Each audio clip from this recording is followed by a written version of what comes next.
नमस्कार, मैं हूं संजय शर्मा। आप देख रहे हैं 4 PM न्यूज़ नेटवर्क। कहा जाता है कि जो बंद पड़ी घड़ी होती है वो भी एक बार सही समय बताती है। या दूसरे शब्दों में कहूं कि राजनीति में भरोसा नहीं होता है कब किसके पत्ते पिट जाएं और कब किसके बुलंदी के आसमान तक आदमी पहुंच जाए। बात कर रहा हूं राजनाथ सिंह जी की। मोदी सरकार फर्स्ट एंड सेकंड में अगर नितिन गडकरी के बाद किसकी सबसे ज़्यादा हालत खराब थी वो राजनाथ सिंह की थी। मोदी जी के निशाने पर रहते थे राजनाथ जी। मोदी जी बस चलता तो उनको मंत्रिमंडल से बाहर का रास्ता दिखा देते हैं। लेकिन इस बार जब बीजेपी की नहीं एनडीए की सरकार बनी है, मतलब भारतीय जनता पार्टी को पूरा बहुमत नहीं आया, तो सबसे ज्यादा कदर किसी की बढ़ी है तो वो राजनाथ सिंह की है। अब सोचिए, बीजेपी का अध्यक्ष चुना जाना था, लेकिन मीटिंग हुई राजनाथ सिंह के घर पे। जेपी नड्डा को बुलाया गया, अमित शाह को बुलाया गया, आरएसएस के नेता वहां पहुंचे, यानी राजनाथ सिंह महत्वपूर्ण केंद्र में हैं। अभय दुबे जी से बातचीत कर रहा था, जाने माने पत्रकार हैं, एबीपी चैनल पे आप उनको रोज सुनते हैं। बहुत अच्छी किताबें लिखी है, बहुत अच्छी जानकारी रखते हैं। उनका तो कहना यहाँ तक था कि अगर मोदी जी को हटाना पड़ा तो संघ की चॉइस पहले प्रधानमंत्री के रूप में राजनाथ सिंह होंगे। बहुत रोचक बातचीत है योगी आदित्यनाथ को लेकर कि योगी आदित्यनाथ को लेकर हटाने की रणनीति क्या है गुजरात के बंधुओं की, यानी मोदी की और शाह की, और फिर योगी आदित्यनाथ क्या करेंगे। बहुत अच्छी जानकारी है। उससे पहले छोटी सी रिक्वेस्ट आपसे, 4 PM का जो म्यूजिक चैनल है वो बहुत मन से हमने लॉन्च किया है। तिरंगे को लेके बहुत अच्छा गाना गाया है हम लोगों ने, गाना बनाया है हम लोगों ने। आप साइड में 4 PM म्यूजिक का लोगो देख रहे हैं, इस पे जाइए, तिरंगा वाला गाना डाउनलोड करिए, इस पे रील बनाइए, अपने दोस्तों को भेजिए। हमारी आन बान और शान है तिरंगा। चलते हैं अभय दुबे जी के पास। चैनल को ज्वाइन कीजिएगा, सब्सक्राइब करिएगा। अभय दुबे जी से बात सुनते हैं। 4 PM न्यूज नेटवर्क पे स्वागत है अभय दुबे जी आपका। राजनीति में कहा जाता है वक्त का कोई भरोसा नहीं है, कब कौन आदमी कितना मजबूत हो जाए, कितना भारी हो जाए, किसके पड़ले भारी पड़ जाए, किसके पत्ते पिट जाए, कुछ कहा नहीं जा सकता। मोदी सरकार पार्ट 1 और पार्ट 2 में कोई सबसे सीनियर नेता जो सबसे ज्यादा अपेक्षित था, गडकरी के बाद अगर नाम आता था वो राजनाथ सिंह का आता था। लेकिन भाजपा सरकार की जगह जब से एनडीए की सरकार बनी, यानी भारतीय जनता पार्टी को पूरा बहुमत नहीं मिला, तब से सबसे ज्यादा महत्वपूर्ण व्यक्ति कोई है तो वो राजनाथ सिंह हो गए हैं। राजनाथ सिंह के घर विपक्ष की बैठकें होती हैं। विपक्ष मतलब असंतुष्ट बीजेपी के नेताओं को मैं विपक्ष कह सकता हूं। और अब मीटिंग हुई है राजनाथ सिंह के घर पर कि भारतीय जनता पार्टी का नया अध्यक्ष कौन हो।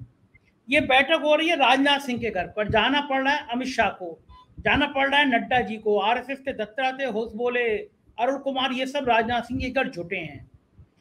क्या लगता है आपको कि अब राजनाथ सिंह के पत्ते पलट गए हैं? क्या मजबूरी है, राजनाथ सिंह इतने महत्वपूर्ण हो गए?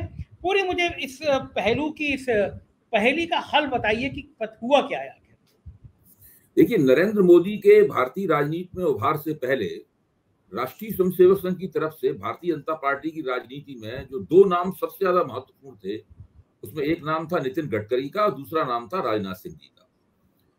संघ ने जब नितिन गडकरी को भाजपा का अध्यक्ष बनाया तो नितिन गडकरी दुर्भाग्य से पूर्ति घोटाले के आरोपों में घिर गए और उसके बाद में फिर एक तरह की जद्दोजहद चली। उन्होंने उससे निकलने की कोशिश की लेकिन नहीं निकल पाए, उन्हें अध्यक्ष पद छोड़ना पड़ा। जब उन्होंने अध्यक्ष पद छोड़ दिया उसके बाद संघ के पास उनका एक ही विकल्प था, राजनाथ सिंह जी को पार्टी का अध्यक्ष बनाया। तो राजनाथ सिंह बहुत महत्वपूर्ण हस्ती हैं संघ की निगाह में। उसकी एक सबसे बड़ी वजह यह है कि उनकी शख्सियत और उनका राजनीति के बारे में रवैया, उनका सोचने का तरीका और सबको साथ लेकर चलने की उनकी क्षमता, ये राजनाथ सिंह जी की बहुत बड़ी विशेषता है। और नरेंद्र मोदी के जमाने में भारतीय जनता पार्टी में ऐसे लोगों, ऐसे इस तरह इस योग्यता के लोगों का टोटा हो गया, ऐसे लोग आमतौर पर मौजूद नहीं है। तो जब 4 जून को नरेंद्र मोदी ने बहुमत खो दिया, भारतीय जनता पार्टी ने बहुमत खो दिया, तो संघ की निगाह फिर से दोबारा राजनाथ सिंह जी के ऊपर टिकी और फिर से राजनाथ सिंह जी एक बार संघ और भाजपा के बीच संबंध सूत्र के रूप में, संघ की नीतियों को भाजपा में लागू कराने के सबसे बड़े माध्यम के रूप में। और मैं तो ये मानता हूं कि अगर नरेंद्र मोदी को किसी वजह से सत्ता से हटना पड़ता है तो उनके उत्तराधिकारी के रूप के उत्तराधिकारी के रूप में, सबसे बड़े दावेदार के रूप में संघ की निगाह दोबारा राजनाथ सिंह जी के ऊपर फिक्स हो गई, निर्धारित हो गई, उनके ऊपर निगाह टिक गई। इसलिए आप देखिए, जब 4 जून के बाद में जितनी भी एनडीए की बैठकें होती हैं, सब राजनाथ सिंह जी घर होती है। अभी संघ और भाजपा की जो बैठक हो रही है वो राजनाथ सिंह जी के घर पे हो रही है। और ये कितने महत्वपूर्ण विषय के ऊपर बैठक है। ये बैठक है कि भारतीय जनता पार्टी का नया अध्यक्ष कौन हो। संघ और नरेंद्र मोदी के संबंधों में इस वक्त जो सबसे बड़ा तकरार है, यानी सबसे बड़ी जद्दोजहद का जो बिंदु है, वो बिंदु यही है कि भारतीय जनता पार्टी का अध्यक्ष कौन हो।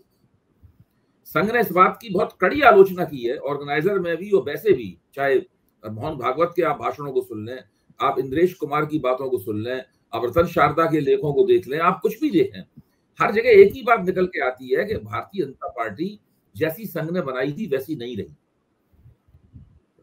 मोदी और शाह के सरपरस्ती में ये पार्टी कुछ की कुछ हो गई। स्पष्ट रूप से ये कहा जा रहा है कि पार्टी का कार्यकर्ता अपनी पहलकदमी खो चुका। पार्टी के कार्यकर्ता ने राजनीति और विचारधारा के बारे में सोचना ही बंद कर दिया है। उसका काम केवल लोगों के लिए भीड़ जमा करना और सरकारी योजनाओं का प्रचार करना रह गया। यानी वो साफ तौर पर संघ चाहता है कि सरकार और पार्टी के बीच में दूरी होनी चाहिए। अभी है क्या कि सरकार और पार्टी दोनों मिलकर एक हो गए हैं, और सरकार जब ऐसा होगा तो हमेशा सरकार पार्टी के ऊपर हावी हो जाएगी, क्योंकि सरकार के पास बहुत सत्ता और शक्ति होती है। पार्टी के पास तो इस तरह सत्ता और शक्ति नहीं होती। पार्टी के पास तो कार्यकर्ता होते हैं बस केवल, और विचारधारा होती है, अपना राजनीतिक कार्यक्रम होता है। लेकिन सरकार के पास तो सरकार तो देश की सबसे बड़ी एजेंसी है, उसके पास सबसे ज्यादा ताकत है, रंग है, रुतबा है। तो उससे कार्यकर्ता और नेताओं का भी दिमाग खराब होने लगता है और सत्ता उनके ऊपर हावी होने लगती है। तो संघ लगातार पिछले 10 साल से इस प्रक्रिया को देख रहा था।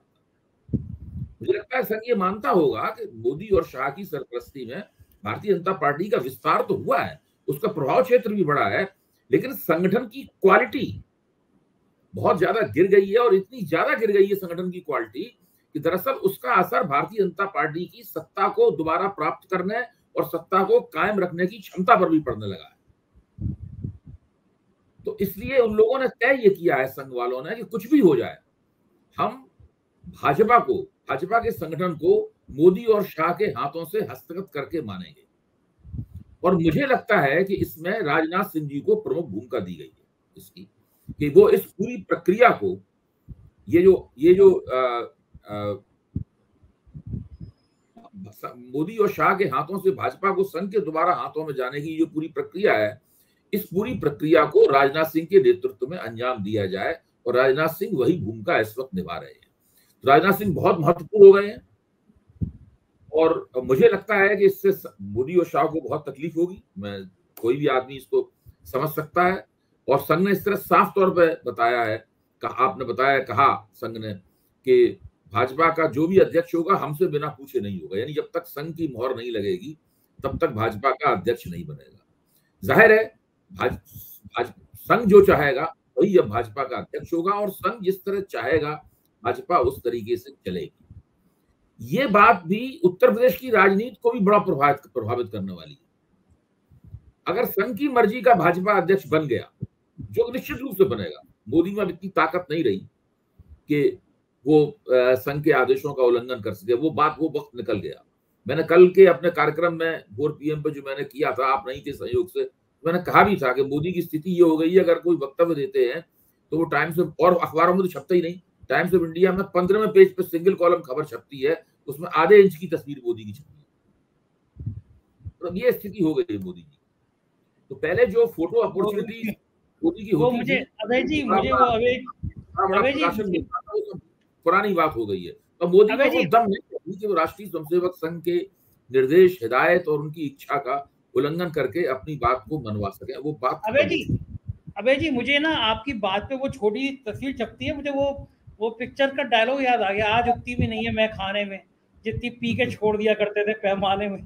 तो जहाँ फ्रंट पेज की लीड इंतजार करती थी मोदी जी का, अखबार के चैनल इंतजार करते थे, मैं टीवी में चैनलों में भी देख रहा हूँ, उन गोदी मीडिया के चैनलों में भी अब एंकर जो हैं थोड़ा विरोध की, विपक्ष की बातें भी करने लगे हैं। आप बिल्कुल ठीक कह रहे हैं। आप ये देखिए केवल एक यंग युवा अनुसंधानकर्ता को बैठाकर यही देखिए कि पिछले 1 महीने में जो प्रिंट मीडिया है, और टीवी मीडिया पर भी ये सर्च किया सकती है, प्रिंट मीडिया ने कितने बार नरेंद्र मोदी की तस्वीर और उनके वक्तव्य को पहले पन्ने पर स्थान दिया है, महत्व दिया है। आप पाएंगे कि बहुत कम ये मौके आए हैं इस बीच में, काफी कम मौके आए हैं इस बीच में। मोदी जी तो रोज कोई ना कोई डिजाइन बनाते रहते हैं कि उनको ये किया जाए, लेकिन अब जगह नहीं मिलती, क्योंकि धीरे धीरे मीडिया के मालिकों को सबको यकीन हो गया है कि ये बंदा जा रहा है, ये बंदा दरवाजे की तरफ धीरे धीरे खिसक रहा है। तो ये ऐसी स्थिति बनी है, और मैं ये समझता हूं कि जिस दिन राष्ट्रीय स्वयंसेवक संघ की मर्जी का अध्यक्ष भारतीय जनता पार्टी का बन गया, उसके बाद से मोदी जी की दरवाजे की तरफ जाने की गति और तेज हो जाएगी। मैं उत्तर प्रदेश के बारे में बात कर रहा था, अगर अब जिस दिन अध्यक्ष बनेगा उस दिन, अगर उससे पहले इन्होंने आदित्यनाथ को नहीं हटा दिया मुख्यमंत्री पद से, तो भाजपा संघ के अध्यक्ष बनने के बाद में आदित्यनाथ जी को मुख्यमंत्री पद से हटाना इनके लिए और भी मुश्किल हो जाएगा। अच्छा, ये आपने बड़ी महत्वपूर्ण बात करी कि अब इनके लिए भी जल्दी होगी कि नया अध्यक्ष संघ अपने मन का बनाए, संघ अपने मन की रणनीति तय करे, उससे पहले योगी आदित्यनाथ को हटा दिया जाए। लेकिन इतना आसान योगी आदित्यनाथ को भी हटाना नहीं है, क्योंकि ये भी जानने की योगी आदित्यनाथ जिस हिसाब से बैटिंग कर रहे हैं, आज योगी आदित्यनाथ कह रहे थे कि अब अखंड भारत बनेगा, मतलब बांग्लादेश और पाकिस्तान सब मिला के अखंड भारत की बात करने लगे। जो संघ कहता था, जो बीजेपी कहती थी, ये बात अलग है कि मणिपुर संभल नहीं रहा है, 22 लाख आबादी वाला, अभी परसों फिर 5 लोग मर गए हैं, वो अखंड भारत मतलब पाकिस्तान और बांग्लादेश को मिलाने चले हैं, मणिपुर संभल नहीं रहा है प्रधानमंत्री जी पे। लेकिन जिस तरह से योगी आदित्यनाथ बैटिंग कर रहे हैं, इसका मतलब है कि संघ की लाइन को वो आगे बढ़ा रहे हैं। क्या मोदी जी किसी भी रणनीति से हटा पाएंगे आगे आदित्यनाथ को? कौन सा मैं तो जो परिस्थिति है उसकी मैपिंग कर रहा हूं आपके सामने। अगर भारतीय जनता पार्टी का संगठन राष्ट्रीय स्वयंसेवक संघ के हाथ में चला गया, तो उत्तर प्रदेश में भाजपा का नेतृत्व भी उस व्यक्ति के हाथ में जाएगा, तो भूपेंद्र चौधरी के पास नहीं रहेगा, जो दरअसल संघ के कहने पर चलेगा। और अभी तक मोदी और संघ के बीच में अगर तुलना की जाए, तो उत्तर प्रदेश में संघ आदित्यनाथ जी के साथ खड़ा हुआ है, कम से कम आज की तारीख तक। बाद में संघ की पसंद बदल जाए किसी वजह से, वो बात दूसरी है, लेकिन आज की तारीख में आदित्यनाथ जी अगर टिक पाए या अमित शाह के हमले के मुकाबले, तो वो संघ की वजह से टिक पाए।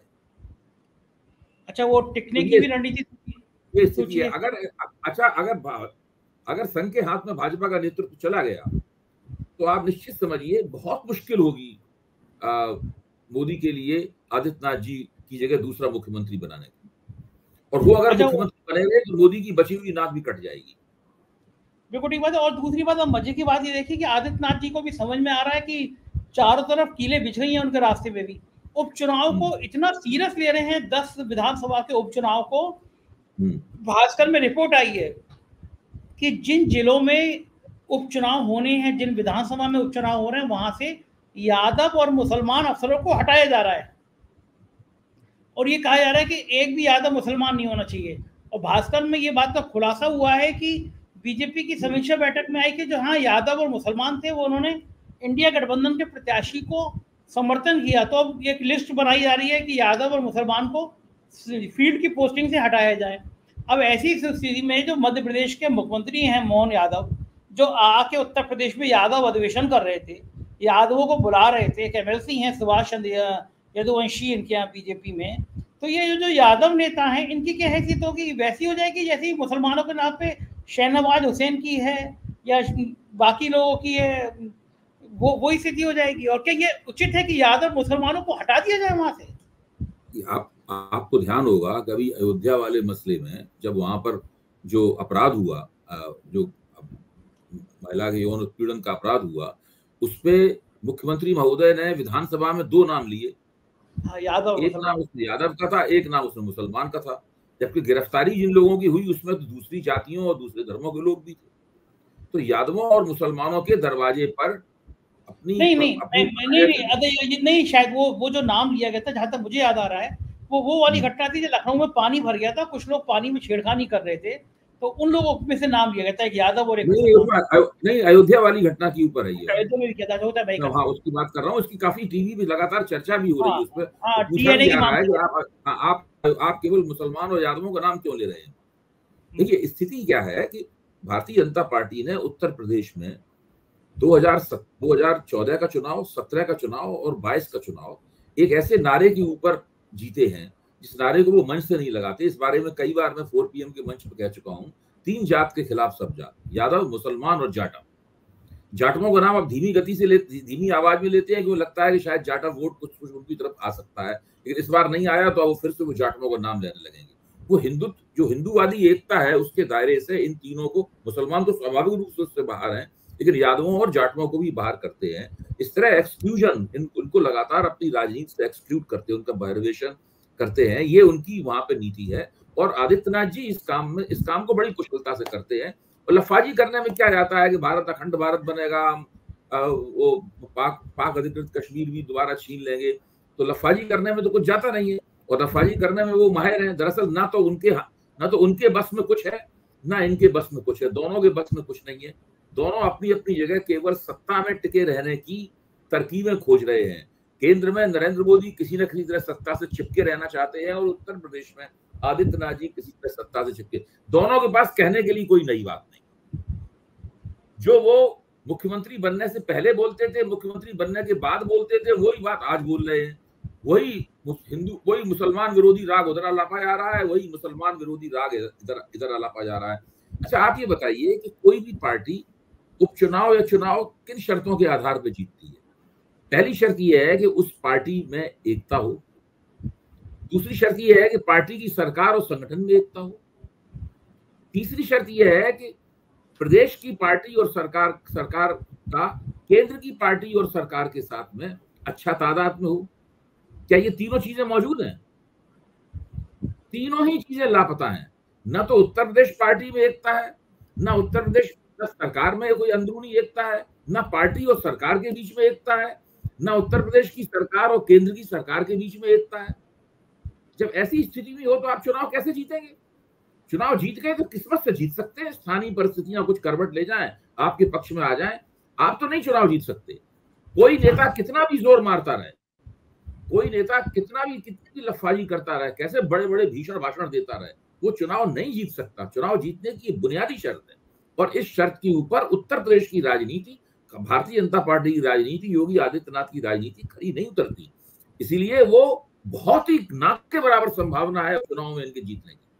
जीत सकते हैं लेकिन वो किस्मत के सहारे जीत सकते हैं। विपक्ष कोई बड़ी गलती कर दे तो जीत जाए, कोई स्थानीय परिस्थितियां आपके पक्ष में आ जाए किसी घटना की वजह से तो जीत जाए, वरना जीतने के कोई मौका नहीं है। अभय जी, अब इन दो परिस्थितियों की मैं बात करना चाहूंगा कि अगर भारतीय जनता पार्टी उपचुनाव में भी, उत्तर प्रदेश में 10 सीटों का उपचुनाव है, इसमें भी अगर बीजेपी की हालत खराब रहती है, पत्ते पिट जाते हैं, 7-8 सीटें हार जाती है, फिर योगी आदित्यनाथ के हटाए जाने या रोके जाने पे या योगी आदित्यनाथ की छवि पर क्या असर पड़ेगा? मेरे ख्याल से तो अगर भारतीय जनता पार्टी अपनी तीनों सीटें हार जाती है और वो विपक्ष की भी कोई सीटें जीतने में कामयाब नहीं हो पाती, या अपने जो सहयोगी दल हैं उनको सीटें जिताने में कोई मदद नहीं कर पाती, तो योगी आदित्यनाथ जी को हटाने की पूरी कोशिश की जाएगी। तुरंत इसी बहाने उनको हटा दिया जाएगा। वही तो किसी काम के नहीं है, न तो लोकसभा चुनाव में सीटें जिताने में इनका योगदान रहा और न ये उपचुनाव जिता पा रहे हैं, तो इनसे कैसे उम्मीद की जाए कि 2027 में ये जो है वो विधानसभा का चुनाव जिता देंगे। इसके बाद तो इन्हें हटाने की पूरी कोशिश की जाएगी। मतलब मेरे ख्याल से तो वो उनका अंतिम क्षण होगा अगर ये उपचुनाव में ठीक से प्रदर्शन इन्होंने नहीं किया। मुख्यमंत्री के तौर पे उनका अंतिम क्षण होगा। अच्छा, हटाने के पीछे रणनीति अगर नहीं, फिर भी नहीं हटाते हैं, मतलब लोकसभा की नाकामी के बावजूद नहीं हटाते, उपचुनावों की नाकामी के बावजूद नहीं हटाते हैं, तो किस हमको रखे रहने का तर्क आधार क्या होगा? ठीक बात है, बिल्कुल सही बात है। अच्छा, वो मुझे बताइए कि हटाने के पीछे लॉजिक क्या होगा? वैसी पर्ची जैसे मोहन यादव के नाम की निकली, जैसे राजस्थान के मुख्यमंत्री के नाम की निकली, ऐसी पर्ची निकाली जाएगी या फिर पार्टी के अंदर विद्रोह होगा विधायकों का? क्योंकि योगी पार्टी के अंदर केशव मौर्य वगैरह के नेतृत्व में बड़े स्तर के ऊपर मांग की जाएगी, आला कमान से बात कही जाएगी और आला कमान वहां से निर्देश देगा कि भाई आप इस्तीफा दीजिए, और किसी नए व्यक्ति को जो आला कमान जिसकी तरफ इशारा होगा। और मुझे यकीन है कि वो केशव मौर्य नहीं होंगे, हालांकि वो चाहते हैं, पूरी पेशबंदी इसीलिए कर रहे हैं। अमित शाह भी शायद उनको बनवाना चाहेंगे और उसके बाद में उस व्यक्ति को विधायक दल का नेता चुन लिया जाएगा। आपने ये कहा केशव मौर्य नहीं होंगे, आपको केशव मौर्य में क्यों आपने ऐसे बेचारे का दिल तोड़ दिया? मेरा मानना यह है कि आला कमान केशव मौर्य को मुख्यमंत्री पद के लायक नहीं मानता है, ऐसा मेरा मानना है। मेरी बात गलत भी साबित हो सकती है, मैं ये नहीं कह रहा हूं कि मेरी बात सही होगी, क्योंकि अगर उन्हें मुख्यमंत्री पद के लायक माना जाता तो वो पहला चुनाव 2017 का, जिसमें बड़ी असाधारण जीत भाजपा ने दर्ज की थी, उस वक्त तो भारतीय जनता पार्टी के प्रदेश अध्यक्ष थे, उनको उसी वक्त मुख्यमंत्री पद मिल जाता, लेकिन उस वक्त मुख्यमंत्री पद उनको बिल्कुल नहीं मिला। उनकी जगह नाम चलने लगा मनोज सिन्हा का। फिर मनोज सिन्हा का जब नाम आरएसएस के दबाव में कटा तो फिर आदित्यनाथ जी का नाम आ गया सामने, राजनाथ सिंह जी का नाम चला था। आपको याद है वो राजनाथ सिंह जी का नाम चला था। उनको अभी इस पाए का नेता नहीं माना जाता, उन्हें उत्तर प्रदेश का मुख्यमंत्री बना दिया जाए। दूसरे ये है कि वो अपना चुनाव भी हारते रहे हैं। हाँ, अभी 2022 में एमएलए का चुनाव हार गए। इससे पहले भी चुनाव जीतने के मामले में उनका रिकॉर्ड कोई खास अच्छा नहीं रहा है। अच्छा, वैसे एक बात है अभय जी, एक शब्द हमारे कहा जाता है रेल बना देना, मतलब किसी आदमी की बिल्कुल उसकी सट्टी पुट्टी गुम कर दी जाए, उसकी बेचारे की बर्बादी कर दी जाए, उसे रेल बनाना कहते हैं। योगी आदित्यनाथ ने केशव मौर्य की रेल तो बना दी। जब वो पहले दिन से 2017 में जब वो पंचम तल पे जाके मुख्यमंत्री कार्यालय पर अपनी नेम प्लेट लगाए आए थे, तब योगी आदित्यनाथ ने उनकी नेम प्लेट उखड़वा दी। अब उनके इर्द गिर्द रहने वाले कहते हैं कि जब चुनाव चल रहे थे तो बाकायदा छापे पड़वाए गए उनके कार्यालय पे, और उनको हरवाने में योगी आदित्यनाथ की बड़ी भूमिका रही है, उनके समर्थक कहते हैं। उसके बाद में विभाग जो था पीडब्ल्यूडी से हटा के तब महत्वहीन विभाग दे दिया गया। तो डिप्टी सीएम की वो गद बनी है, थी तो विपक्ष के भी किसी नेता की गद नहीं बनी। लेकिन अब एक समस्या और है कि अब उनके अपमान को, उनकी इस रेल बनाने वाली रणनीति को बैकवर्ड में ये संदेश प्रचारित कर रही है विपक्ष और समाजवादी पार्टी कि देखो इनके अंदर पिछड़े जाति के नेता की इतनी इज्जत कितनी है। उन बेचारे को स्टूल मंत्री कह के ऐसा कर दिया गया है कि लोग केशव मौर्य की फोटो और स्टूल संग लगा के वायरल करते हैं। इतनी मैं कह रहा हूँ, इतना अपमान तो विपक्ष किसी नेता का नहीं हुआ जितना इनका हो गया। इन स्थिति में दोनों साथ में रह कैसे पा रहे हैं अभी तक? नहीं, साथ में कहाँ रह रहे हैं? देखिए आप, वो साथ में कहाँ रह रहे हैं? ये तो अब उन्होंने जाकर आला कमान ने शायद उनसे कहा होगा कि मीटिंगों वगैरह में जाए। ये और ब्रजेश पाठक दोनों तो आदित्यनाथ जी की बुलाई हुई मीटिंगों में भी नहीं आते थे। आदित्यनाथ जी जब इनके मंडलों की मीटिंग बुलाते थे तो उनको उप मुख्यमंत्री के तौर पर निमंत्रित नहीं करते थे, विधायक के तौर पर निमंत्रित करते थे। तो इन संबंध तो बहुत ज्यादा खराब है इनके। वो दिल्ली में पड़े रहते हैं, उत्तर प्रदेश में सरकार चलाने की प्रक्रिया में ये लोग भागीदारी नहीं करते। ये तो लोगों की स्थिति है। मुझे तो नहीं लगता कि ये लोग किसी भी तरीके, ये सहअस्तित्व की स्थिति नहीं है, ये कोएग्जिस्ट नहीं कर रहे हैं लोग पार्टी और सरकार में। ये बात ठीक है। अच्छा, अगर मान लीजिए ये रणनीति में दिल्ली कामयाब हो जाता है, गुजराती भाई अपने कामयाब हो जाते हैं, आदित्यनाथ जी को हटा देते हैं, पार्टी के अंदर विद्रोह होता है, पिछड़ी जाति के या बाकी जातियों के विधायक इकट्ठे होते हैं, पहले भी इकट्ठे हो चुके, 100-150 विधायक धरने पे बैठ चुके, पहले भी ये इकट्ठे होते हैं और ये कहते हैं कि हटाओ भाई इनको, वरना हम विद्रोह कर देंगे, और इनको हटाया जाता है। सपोज तो आपको कहता है योगी आदित्यनाथ शांत होकर बैठ जाएंगे, वो नेताओं वसुंधरा राजे, शिवराज सिंह चौहान जैसे हैं, और नहीं बैठेंगे तो उनकी रणनीति क्या होगी, वो कैसे पलट के दिल्ली को जवाब देंगे? क्या लगता है? देखिए, योगी आदित्यनाथ जी के साथ एक समस्या है। मैं नहीं मानता कि वसुंधरा राजे जैसे हैं या शिवराज सिंह चौहान जैसे हैं, वो पार्टी की राजनीतिक प्रक्रियाओं के जरिए मुख्यमंत्री नहीं बने। वो संघ के भी नहीं है, संघ की राजनीतिक संघ उन्हें समर्थन दे रहा है, लेकिन वो संघ के भीतर भी नहीं है। क्योंकि उन्होंने भाजपा के अंदर कभी काम नहीं किया, संघ के अंदर काम नहीं किया, तो भाजपा के अंदर उनकी कोई लॉबी नहीं है, संघ के अंदर भी उनकी कोई लॉबी नहीं है।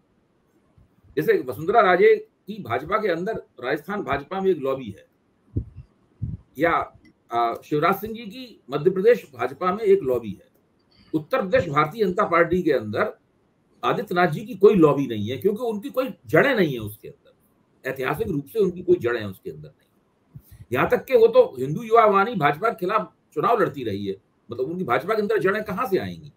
ये तो एक तरह से देखा जाए तो ये एक अपस्टार्ट मुख्यमंत्री, इनको ऊपर से टपकाया गया है। मुख्यमंत्री की कुर्सी पे इनको 2017 में ऊपर से टपकाया गया है। इन्हें खुद भी नहीं पता था कि इनको मुख्यमंत्री बनाया जा सकता है, ये स्थिति थी। ना इनके नेतृत्व में चुनाव लड़ा गया था, हम सभी जानते हैं चुनाव के बाद की पसंद है। लेकिन पिछले 7 साल से ये मुख्यमंत्री हैं।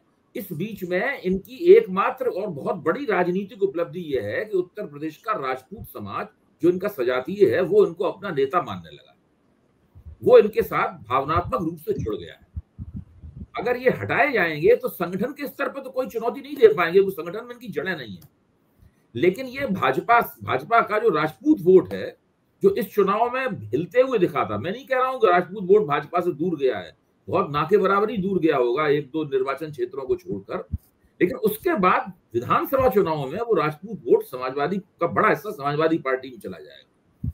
इनको हटाने का मतलब ये होगा समाजवादी पार्टी को बलवती करना, उसको और शक्तिशाली करना। तो समाजवादी पार्टी के पास 3 बड़े वोटिंग ब्लॉक हो जाएंगे, मुसलमान, यादव और राजपूत। बाकी और हर बड़ी पार्टी को फुटकर वोट तो थोड़ा बहुत इधर उधर से मिलता ही है।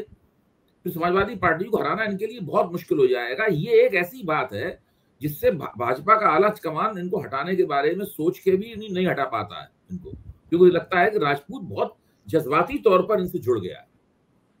अच्छा, मेरा आखिरी सवाल, मैंने ये पूछा आपसे कि योगी आदित्यनाथ क्या करेंगे हटने के बाद? क्या वो केंद्र में मंत्री बन जाएंगे, गोरखपुर चले जाएंगे, हिंदू युवा वाहिनी खड़ी कर देंगे, बीजेपी को नुकसान पहुंचाएंगे? क्या हिंदू लगता युवा है? वाहिनी तो मेरे ख्याल से खड़ा कर ही दिया है उन्होंने। हिंदू युवा वाहिनी तो फिर से लगभग जीवित ही कर दी है उन्होंने, जो अमित शाह के कहने पे भंग कर दी थी।